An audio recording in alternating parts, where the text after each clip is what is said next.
Thank you, Mr. Chairman. If I could follow up, please, on the chairman's question, and perhaps if this panel could not answer the questions, our previous testifiers could. What, if any, are the penalties for not meeting the statutory deadlines for delivering these maps?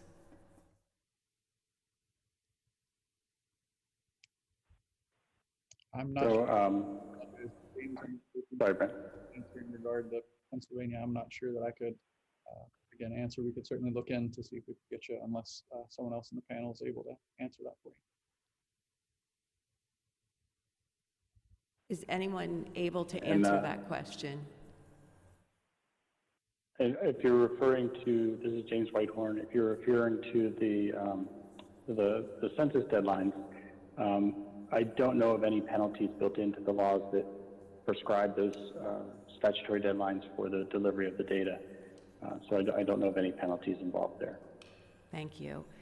If I could, when you look in 1991, you look in 2001, you look in 2011, it took us approximately 8 to 9 months to go from receiving the data from the federal government to actually enacting a map.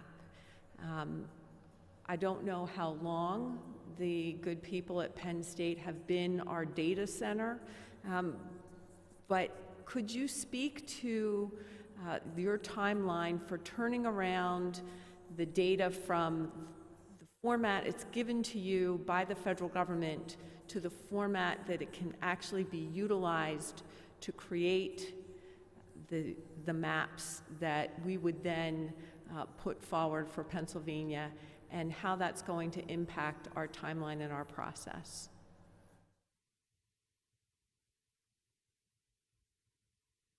Brent, did you want me to speak to that? I would appreciate it. Thank you. Sure. Thank you for that question. So we have been discussing this with Brent. We've been working together to develop the plan that we will use to make any adjustments to the data or the geography that's needed. We have anticipated at the State Data Center that it would take us between 4 and 6 weeks to complete that work. And that is going to depend, of course, on the number of counties that have had some additional changes since the data was submitted to the Census Bureau. And when you talk about changes, what specific type of changes are you referring to? Tim, do you want to jump in and talk about that? Sure. So, for instance, two precincts might merge. A boundary might change that affects what blocks are in a certain voting district versus the other, and thus population might have to be assigned from one voting district to the other. Those kinds of adjustments. Okay, so if I understand you correctly, I represent the 28th District in York County. Springfield Township is one very large voting district. If the county commissioners made the decision to divide Springfield Township into 2 voting districts, are those the types of changes that you're referring to? Absolutely, yes. Very good. Thank you. Thank you, Mr. Chairman.